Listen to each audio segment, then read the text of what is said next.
All right, so overwhelming response for C. The mean arterial pressure is high, 88 millimeters of mercury, while the central gain of pressure is low, 2 to 8 millimeters of mercury, which is not a feature of the initial arterial system to deal with the high pressure, okay? A lot of you selected C, which is correct, so that's valves. We do not see valves in these high pressure vessels. It just doesn't make sense, right? We have enough driving force to move blood in one direction. That's another importance of that pressure gradient that we talked about, is that it keeps blood flowing in one direction. When we get into the venous system, where we have lower pressures because of that pressure gradient, we do need valves to help keep the blood moving in one direction, okay?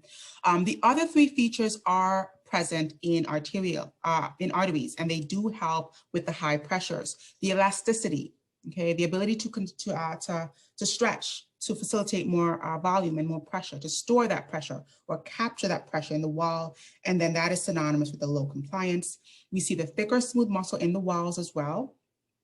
And then we also see the large amounts of fibrous tissue. When we talk about those fibrous tissues as being connective tissue, elastic tissue as well, which help to stretch the vessel, but also to provide the tensile strength that's going to make it resistant to that high pressure. Okay, so the answer here was C. Oops. Okay, let's look at another one here.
All right, let's see. The largest pressure drop occurs across which vessel? So a lot of you selected B, that's correct, that's the arterioles, right? So remember that the arterioles have the largest pressure drop off. They have the most resistance, okay? All right, let's do one more.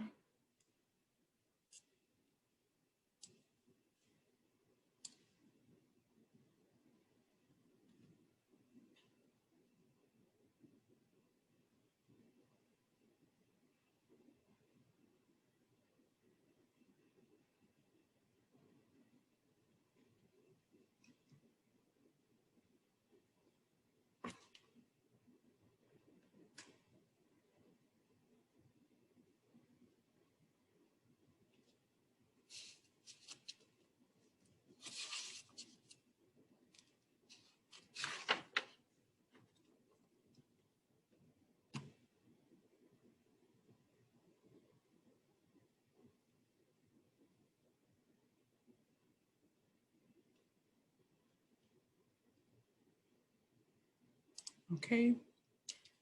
A lot of response for B, much like what happens with heart sounds, what produces the sounds heard when you compress and release vessels with a pressure cuff? So excellent. Most persons selected B, which is turbulent blood flow. That's what produces heart sound. That is also what produces the Korsakoff sounds that we hear when we're taking that blood pressure, okay? Let's talk now about some of the extrinsic controls. We'll kind of just start this here in the remaining minutes. And so these are factors that are influencing the arterial radius, but these are extrinsic or external factors. And when we talk about extrinsic or external, right away, automatically, you should be thinking hormone, neuron, neurotransmitter, chemical messages coming in from the brain, okay? Now, this is also going to affect mean arterial pressure. Looking back at the relationship we talked about already, flow is equal to pressure gradient divided by the resistance. We compared that or related that to our physiology to say that cardiac output is equal to mean arterial pressure divided by total peripheral resistance. And so if we rearrange this second equation, we can also express the factors that affect mean arterial pressure. And so we can say that mean arterial pressure, in other words, perfusion pressure, in other words, pressure, the driving force is going to be equal to our cardiac output multiplied by total peripheral resistance. And so looking at the relationship from this perspective, we can see that the mean arterial pressure is really dependent upon how much resistance is encountered in those vessels, okay? This is just a different way to express the relationship that we've already described, that resistance determines flow, okay? That resistance determines the mean arterial pressure. Okay.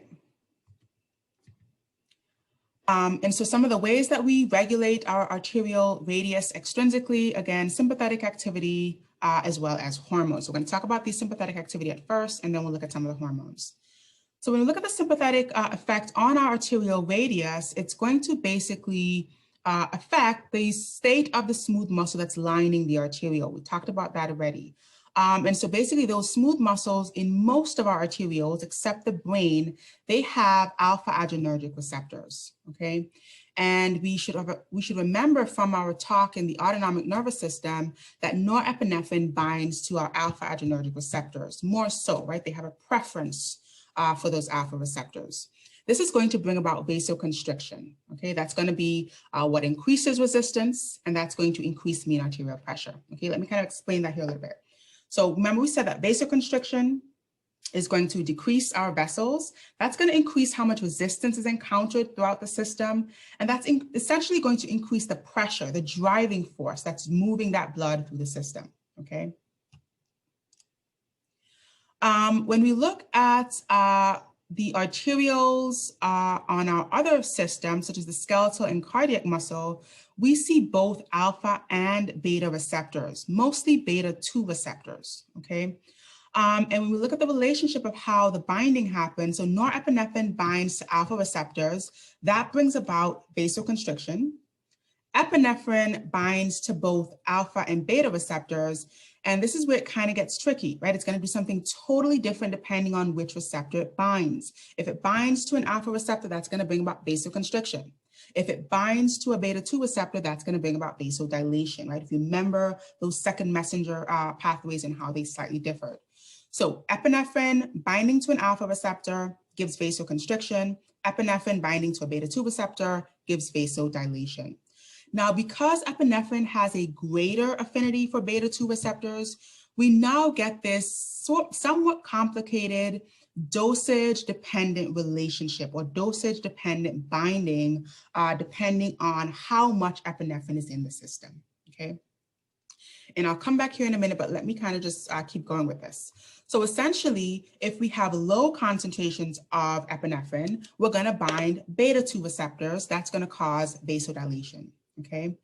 On the other end, if we have high concentrations of epinephrine, it's actually going to bind both. It's going to bind alpha receptors, and we already mentioned that when epinephrine binds to alpha receptors, that causes vasoconstriction. But when epinephrine binds to beta 2 receptors, that causes vasodilation. So because of this dosage relationship, and because of the unique presence of beta 2 receptors only on skeletal muscle and cardiac muscle, and let me kind of pause here and reiterate, this is not on the actual tissue, but this is on the arterioles that are going to these tissues, right? If we remind ourselves that there are no adrenergic receptors on skeletal muscle itself, and then cardiac muscle has beta 1 receptors. And so we're not talking about the tissue itself, we're talking about the arterioles going to skeletal and cardiac muscle. Okay, really important clarification to make. So because we have beta 2 receptors on the arterioles going to cardiac and skeletal muscle, when we have high concentrations of epinephrine, it's going to bind to that beta 2. It's going to cause vasodilation in those tissues. That's going to cause a decrease in total peripheral resistance and a decrease in blood pressure. Why? Why does it cause a decrease in blood pressure when we vasodilate arterioles to skeletal and cardiac muscle? That's because we talked about this idea. We can't create more blood. We simply take or steal or shunt the blood from the rest of our system, specifically to skeletal and cardiac muscle. And so that creates a systemic drop in blood pressure. To avert that systemic drop in blood pressure, we have the second part of this, this response of epinephrine. The binding of that epinephrine to alpha receptors on most of our other vascular beds that would otherwise be experiencing a drop in blood pressure, they now vasoconstrict. And that vasoconstriction in the other vascular beds is what maintains the blood pressure, maintains the perfusion to those other organs to some degree, but really kind of shunts most of that blood to where we need it in the skeletal muscle and in the cardiac muscle, okay?